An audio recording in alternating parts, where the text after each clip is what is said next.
기독교 강요 제2권 제16장 8절에서 12절 그리스도의 지옥 강화 교리에 대한 해명 8절 지옥에 내려가사 여기서 그의 지옥 강화를 빠뜨려서는 안 될 것이다. 이는 구속을 이루는 데 있어서 결코 작지 않은 문제이다. 그러나 옛 저술가들의 글들을 보면 사도신경에 있는 이 문구가 한때 교회에서 별로 사용되지 않았던 것으로 나타난다. 그러나 교리를 정리하여 제시할 때에는 반드시 이 문제를 다루어야 한다. 왜냐하면 매우 중요한 문제에 관한 아주 유용하고도 결코 무시할 수 없는 신비가 거기에 담겨 있기 때문이다. 고대의 저술가들 중에 최소한 몇 명은 이를 삭제하지 않는다. 이로써 우리는 그 문구가 어느 정도 시간이 지난 후에 삽입되었으며 또한 교회에서 즉시 통용된 것이 아니고 점차적으로 통용되었다고 추측할 수 있을 것이다. 그러나 확실한 것은 그 문구에 모든 경건한 자들의 공통된 믿음이 반영되어 있다는 것이다. 각각 해석은 다르지만 교부들 가운데서 그리스도의 지옥 강화를 언급하지 않는 사람은 하나도 없기 때문이다. 그러나 이 문구를 누가 언제 삽입했느냐 하는 문제는 별로 중요하지 않다. 오히려 사도신경에 대해서 주목할 것은 거기에 우리의 신앙의 요체가 충분하고도 완전하게 세세히 들어있고 또한 하나님의 순전한 말씀에서 나온 것 이외에는 아무것도 들어있지 않다는 사실이다. 혹시 이 조항을 신경에 포함시키는 문제에 대하여 거리낌이 있는 사람이 있을 수도 있겠지만 우리의 구속 전체를 위하여 이것이 얼마나 중요한가 하는 것이 곧 명백하게 드러날 것이다. 이 조항이 삭제되면 그리스도의 죽으심에 많은 은택을 잃어버리게 되는 것이다. 반대로 어떤 이들은 이 조항에 새로운 내용이 없고 그리스도의 장사되심에 대해서 한 말씀을 그대로 반복하는 것뿐이라고 생각하기도 한다. 지옥이란 말은 성경에서 무덤을 지칭하는 뜻으로 많이 쓰인다는 것이다. 물론 지옥이 무덤의 의미로 이해되는 경우도 많다는 그들의 주장은 나도 인정한다. 그러나 그들의 견해를 반대하는 두 가지 이유가 있다. 나도 이를 근거로 그들과 의견을 달리하는 것이다.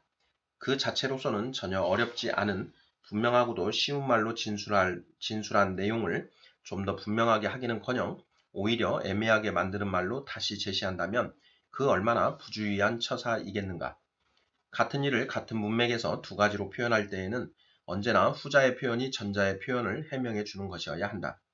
그러나 그리스도께서 장사되셨다는 표현은 곧 그가 지옥에 내려가셨다라는 뜻이라고 말한다면 그것을 어떻게 해명이라고 할 수 있겠는가? 둘째로 우리의 믿음의 주요 요점들을 가능한 한 짧은 말로 간결하게 정리해 놓은 이 내용 속에 이런 식의 쓸데없는 반복이 끼어들었을 가능성이 별로 없어 보인다. 이 문제를 조금이라도 신중하게 살펴본 사람이라면 모두 나와 견해를 같이 할 것이라는 것을 믿어 의심치 않는다. 9절 그리스도께서 지하 세계에 내려가셨다는 논지. 어떤 사람들은 이를 좀 더 달리 해석한다. 곧 그리스도께서는 율법 아래에서 죽은 족장들의 영혼에게로 내려가셔서 그가 이루신 구속을 선포하시고 그들을 그 갇혀있는 감옥에서 자유하게 하셨다고 보는 것이다. 이 해석을 뒷받침하기 위해서 그들은 시편의 한 구절을 잘못 이해하여 증거로 제시하고 있다. 그가 논문을 깨뜨리시며 쇠빗장을 꺾으셨음이로다. 시편 107편 16절. 또한 스가랴서의 말씀도 증거로 제시한다. 내가 내 갇힌 자들을 물없는 구덩이에서 놓았나니. 스가랴 9장 11절. 그러나 그 시편의 말씀은 먼 나라들에서 종로로 타는 상태에 있는 자들을 해방시키실 것을 예언하는 말씀이며 스가랴서의 말씀은 백성들이 당했었던 바벨론 포로의 재난을 메마른 구덩이에 비유하는 동시에 온 교회의 구원이 바로 저 깊고 깊은 곳에서 해방된 것과 같다는 것을 가르치는 것이다. 그리하여 그 후 세대의 사람들은 어찌어찌하여 그것을 지하의 어떤 장소라 생각하게 되었고 그것을 가리켜 람보라는 이름으로 부르게 된 것이다. 그러나 위대한 저자들이 이 이야기를 반복하고 있고 또 오늘날에도 여러 사람들이 진리로 진지하게 변호하기도 하지만 어디까지나 이야기에 불과한 것이다. 죽은 사람의 영혼을 감옥 속에 집어넣는다는 논리 자체가 유치하기 짝이 없는 것이다. 그런데 무엇 때문에 그리스도의 영혼이 그들을 해방시키시러 그리로 내려가신단 말인가? 그리스도께서 그의 영의 능력으로 그들을 비추셨고 그리하여 그들이 소망 가운데서 맛만 보았던 그 은혜가 이제 온 세상에 나타났다는 것을 깨달을 수 있게 하셨다는 것은 나도 얼마든지 인정한다. 베드로서에 있는 구절도 이런 의미로 설명할 수 있을 것이다. 그가 또한 영으로 가서 망대 혹은 보통 번역하는 대로 옥에 있는 영들에게 선포하시니라. 베드로전서 3장 19절. 전후의 문맥을 볼 때에 우리는 이 구절을 그 이전에 죽은 신자들이 우리와 함께 동일한 은혜를 나누게 되었다는 뜻으로 보게 된다. 베드로는 그리스도의 죽으심의 능력이 심지어 죽은 자들에게까지 그들이 간절히 기다렸었던 그것이 실현되는 것을 경건한 자들의 영혼이 눈으로 보는 기쁨을 누리는 동안에 미쳤다는 식으로 그 능력을 칭송하고 있기 때문이다. 그러나 악인들은 그들이 모든 구원에서 배제되었음을 한층 분명하게 인식하게 되었다. 베드로는 경건한 자들과 불경건한 자들을 분명하게 구분하지는 않으나 그렇다고 해서 그가 그들을 차별 없이 그냥 뒤섞어 놓은 것으로 이해해서는 안 되는 것이다. 그의 말씀은 다만 두 그룹 모두 그리스도의 죽으심을 똑같이 인식하였음을 가르치고자 하는 것뿐이다. 10절 지옥에 내려가사는 그리스도께서 당하신 영적 고통을 나타내는 표현임. 그러나 우리는 사도신경과는 별개로 그리스도께서 지옥에 내려가셨다는 더 확실한 해명을 구해야 한다. 하나님의 말씀 속에서 주어지는 설명이야말로 거룩하고 경건함은 물론 놀라운 위로로 충만한 것이다. 만일 그리스도께서 그저 육체의 죽음만 죽으셨다면 그것은 효력이 없었을 것이다. 그렇다 동시에 하나님의 보응에 처절함을 그대로 받으셔야 했고 그의 진노를 가라앉히시고 그의 공의로운 심판을 만족시키셔야 했던 것이다. 그렇기 때문에 그는 또한 지옥의 군대들과 영원한 죽음의 쓰라림을 친히 당하셔야 했던 것이다. 조금 전에 우리는 선지자의 진술을 언급한 바 있다. 곧 그가 상함은 우리의 죄악 때문이라 그가 징계를 받음으로 우리는 평화를 누리고 그가 채찍에 맞음으로 우리는 나음을 받았도다. 이사야서 53장 5절. 선지자가 말하는 뜻은 바로 그리스도께서 행악자들을 대신하여 보증물과 담보물이 되셨고 심지어 자기 자신을 저주에 굴복시키셨고 그들이 받아야 마땅할 모든 형벌들을 친히 다 당하셨다는 것이다. 단 한 가지 예외의 사실이 있었으니 곧 그가 사망에 매여 있을 수 없었음이었다. 사도행전 2장 24절. 그러니 그리스도께서 지옥에 내려가셨다고 말해도 이상할 것이 하나도 없다. 하나님께서 그의 진노하심으로 악인들에게 가하셨던 그 죽음을 그가 친히 당하셨으니 말이다. 어떤 이들은 장사되심 이전에 일어난 일을 장사되심 이후에 언급해 놓았으니 말이 되지 않는다고 하며 순서가 뒤바뀌었다고 말하기도 하지만 이는 매우 하찮은 어리석은 반론에 불과한 것이다. 여기서 말하고자 하는 요점은 사도신경은 그리스도께서 사람들이 보는 앞에서 당하신 일을 제시하고 그 다음에 그가 하나님 보시기에 당하신 눈에 보이지 않고 깨달을 수도 없는 심판을 적절히 언급하며 그렇게 함으로써 그리스도의 몸이 우리의 구속의 값으로 들여졌을 뿐 아니라 그의 영혼으로도 정죄받고 버림받은 사람의 처절한 고통을 당하심으로써 더 크고 더 훌륭하게 값을 치르셨다는 사실을 알려주고 있다는 사실인 것이다. 11절 성경 본문의 증거들.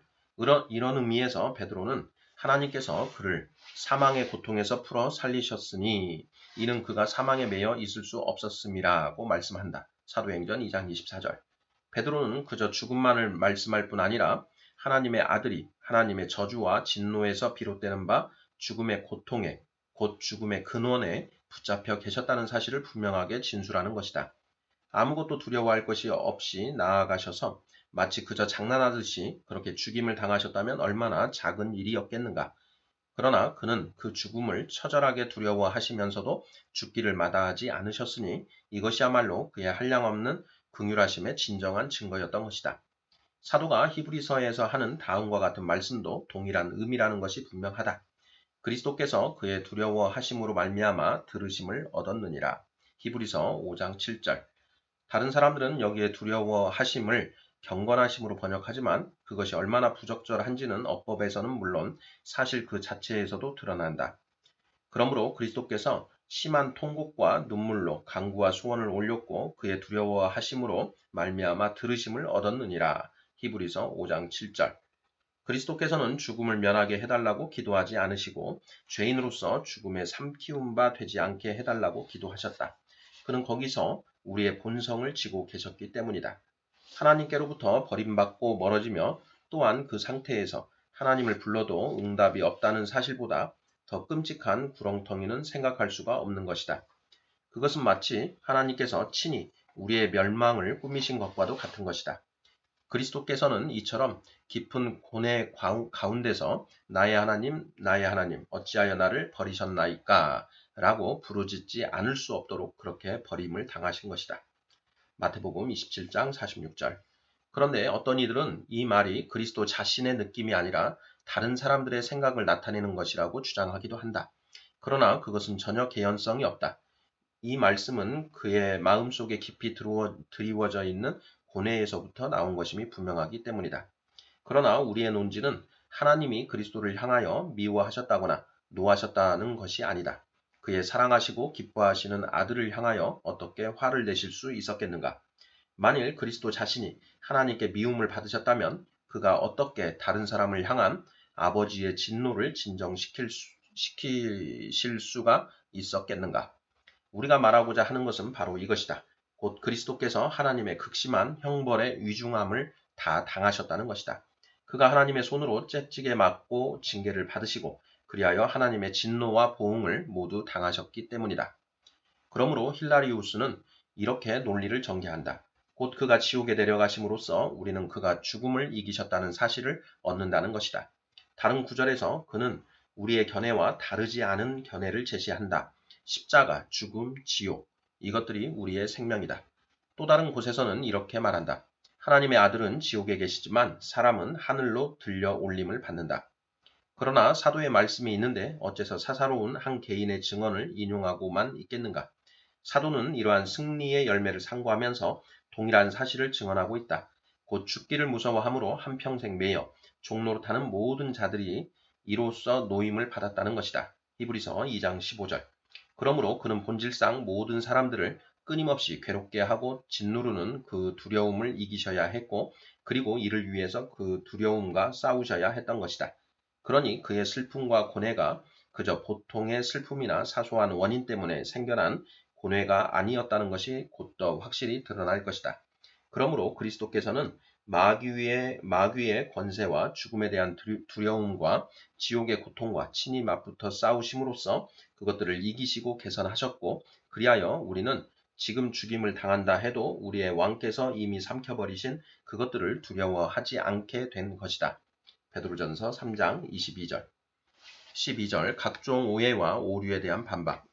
여기서 몇몇 무식한 사람들이 무지보다는 악의에 휩싸여서 내가 그리스도를 끔찍스럽게 모욕한다고 외쳐댄다. 그들은 그리스도께서 자신의 영혼의 구원에 대하여 두려워하셨다는 것이 도저히 말이 되지 않는다고 보기 때문이다. 그리하여 그들은 더 심한 비방을 퍼붓는다. 곧 내가 하나님의 아들이 믿음과는 정반대되는 절망을 가지셨다고 주장한다는 것이다. 곧 내가 하나님의 아들이 믿음과는 정반대되는 절망을 가지셨다고 주장한다는 것이다. 우선 이 사람들은 사악하게도 복음서 기자들이 그렇게도 분명하게 보도하고 있는 바 그리스도의 두려움과 공포에 대해서 논쟁을 제기한다. 죽음의 때가 다가오기 전에 그는 심령이 괴로워하셨으며 슬픔에 쌓이셨고 죽음이 다가올 때에는 그는 더욱 강렬한 두려움으로 떨기까지 하셨음을 보도하고 있는 것이다. 마태복음 26장 37절, 요한복음 13장 21절. 그가 그렇게 두려운 척 하셨을 뿐이라고 말하는 것은 문제를 회피하려 하는 비열한 수작이다. 그러므로 암브로시우스가 올바로 가르치는 것처럼 우리가 십자가를 부끄러워하지 않는 한 우리는 그리스도의 슬픔을 확신을 갖고 고백해야 하는 것이다. 그리고 단언하건대 그의 영혼이 형벌을 함께 당하지 않았다면 그리스도는 그저 육체의 구속자에 지나지 않았을 것이다. 그는 절망에 빠진 자들을 일으키기 위하여 싸우셔야 했다. 그의 선하심이 이는 아무리 찬양해도 부족하다. 여기서 밝히 드러난다. 그는 우리의 연약함을 스스로 취하기를 마다하지 않으신 것이다. 그렇기 때문에 그가 우리의 연약함을 취하셨음에도 불구하고 그의 하늘의 영광은 여전히 빛나는 것이다. 사도께서 가르치듯이 여기에서 우리의 고뇌와 슬픔에 대한 큰 위로가 생기는 것이다. 곧 이 중보자께서는 우리의 연약함을 친히 체험하셔서 우리를 비참한 상태에서 더 잘 구원하실 수 있는 분이시라는 것이다. 히브리서 4장 15절. 그들은 주장하기를 그 자체로서 악한 것을 그리스도께 돌린다는 것은 부당한 일이라고 한다. 그러나 이것은 이를 조화시키시는 하나님의 성령보다도 우리가 더 지혜 있다는 것이 아니고 무엇이란 말인가? 그리스도는 모든 일에 우리와 똑같이 시험을 받으시니로되 죄는 없으시니라. 히브리서 4장 15절. 그리스도의 연약하심에 그렇게 경계심을 가질 이유가 하나도 없다. 그는 억지로 어쩔 수 없이 그렇게 되신 것이 아니라 순전히 우리를 향하신 사랑으로 또한 그의 긍휼하심으로 우리의 연약함을 스스로 취하신 것이기 때문이다. 그러나 그가 우리를 위하여 스스로 모든 일을 당하셨다 할지라도 그의 권세가 조금도 손상되는 것이 아니다. 이 회방꾼들은 바로 이 한 가지 사실에서 속고 있는 것이다. 그들은 그리스도께서는 언제나 순종의 범주 속에 자신을 지키셨기 때문에 그리스도의 연약하심은 순결했고 악이 전혀 없었다는 것을 깨닫지 못하는 것이다. 우리의 타락한 본성은 그 격렬하고 혼란스러운 감정들이 한계가 없으므로 따라서 절제가 없다. 그런데 우리의 반대자들은 하나님의 아들을 바로 그것을 표준으로 하여 죄는 오류를 범하고 있는 것이다. 그러나 그리스도는 부패하지 않으셨으므로 슬픔과 두려움과 쓰라림 등의 그의 모든 감정들 속에 지나친 것을 억제하는 절제가 충만히 있었고 그런 점에서 우리와는 전혀 다르셨던 것이다. 이런 반박에 맞서서 우리의 반대자들은 또 하나의 오해로 비약한다. 곧 그리스도께서 죽음을 두려워하신 것은 사실이지만 하나님의 저주와 진노는 두려워하지 않으셨다는 것이다. 그 자신은 그런 것에서 안전하다는 것을 알고 계셨기 때문이라는 것이다. 그러나 경건한 독자들은 한번 생각해보라. 만약 그렇다면 그리스도께서 대부분의 일반 사람들보다 얼마나 더 남자답지 못하고 비겁한 분이 되셨을지를 말이다. 도둑들이나 기타 범죄자들은 오만하게도 빨리 죽게 해달라고 재촉한다. 많은 사람들이 오만한 만용으로 죽음을 경멸한다. 그리고 어떤 이들은 고요히 죽음을 견디기도 한다. 그렇다면 하나님의 아들께서 죽음에 대한 두려움 때문에 놀라며 거의 마비의 상태에까지 가셨다면 거기에 무슨 지조나 위대함이 있었겠는가? 그에 관해서 보통 이적이라 생각하는 그런 일이 보도되고 있다. 곧 고통이 극심하여 그의 얼굴에서 핏방울이 흘러내렸다는 것이다. 누가복음 22장 44절. 그리스도께서 그저 보통의 죽음에 대해서 그렇게 핏방울이 흘러내릴 정도로 괴로워하셨고 천사들이 나타나서야 겨우 진정되실 정도였다면 이 얼마나 수치스러운 나약함이었겠는가. 천만에 도저히 믿기 어려운 마음의 쓰라림에서 나오는 기도, 내 아버지여 만일 할만하시거든 이 잔을 내게서 지나가게 하옵소서가 3번씩이나 반복되었다는 사실에서 그리스도께서 그저 일상적인 죽음보다 더 극심하고 더 어려운 싸움을 하고 계셨다는 것을 보여주지 않는가. 이로 보건대 내가 지금 싸우고 있는 이 궤병가들은 아무것도 알지 못하면서 대담하게 이리저리 짓거리는 것이 분명하다. 우리가 하나님의 심판에서 구속함을 받았다는 것이 무엇인지 혹은 무슨 의미인지를 그들은 한 번도 진지하게 생각해 본 일이 없다. 그러나 이 점에서 우리는 지혜를 갖고 있다. 우리의 구원이 하나님의 아들에게 얼마나 큰 희생을 치르게 했는가를 우리는 똑똑히 알고 있는 것이다. 가령 누군가가 그리스도께서 죽음을 면하게 해달라고 기도하셨을 때에 과연 그가 지옥에 내려가셨는가 하고 질문을 던진다고 하자. 그러면 나는 이렇게 답할 것이다. 곧 그 기도는 괴로움의 시작이었고 우리는 그 기도에서 그가 하나님의 심판대 앞에서 우리를 대신하여 범죄자로 서실 때에 그가 견디셔야 했을 그 괴로움이 얼마나 처절하고 끔찍했는가를 추정할 수가 있다는 것이다. 그의 영의 신적인 능력이 잠시 동안 감추어져 있어서 그의 육체의 연약함이 역사하였으나 고통과 두려움의 느낌에서 나오는 시련이 믿음과 모순되는 것이 아니었다는 사실을 우리는 알아야 할 것이다. 그리고 베드로의 설교에 나타나는 다음의 진술이 이렇게 해서 성취된 것이다. 그가 사망에 매여 있을 수 없었음이라. 사도행전 2장 24절. 말하자면 자신이 하나님께 버림을 받으셨다는 느낌을 가지셨으나 그의 선하심을 신뢰하는 데에서는 조금도 흔들림이 없었던 것이다. 이는 그가 극심한 고뇌 가운데에서 하나님께 부르짖으신 놀라운 기도를 통해서 입증된다. 나의 하나님, 어찌하여 나를 버리셨나이까? 마태복음 27장 46절. 한없는 고통을 당하시면서도 그는 그를 그의 하나님으로 부르기를 중단하지 않으셨고 자신이 버림받으셨음을 그에게 토로하셨으니 말이다. 이 사실은 소위 단일론자의 오류는 물론 아폴리나리스의 오류까지도 반박해준다. 아폴리나리스는 그리스도께서 영원한 영을 지니셨으나 영혼은 없으셨고 그리하여 그는 절반쯤만 사람이셨다고 주장했다. 마치 그가 아버지께 순종하는 것 이외에 다른 방식으로도 얼마든지 우리의 죄를 대속하실 수 있었던 것처럼 말이다. 그러나 영혼에 있었던 것이 아니라면 순종할 마음이나 의지가 대체 어디에 있었단 말인가? 우리는 그리스도의 영혼이 괴로워하신 것이 바로 우리의 영혼들에게서 두려움을 몰아내고 평안과 안식을 가져다 주기 위함이었다는 것을 알고 있는 것이다. 단일론자들의 논지에 반대해서 우리는 그리스도께서 그의 신성에 따라서 뜻하신 바는 그저 사람으로서 뜻하신 것과는 달랐다고 본다. 이 사실은 다음과 같은 위대한 역설에서 명백하게 나타나는 것이다.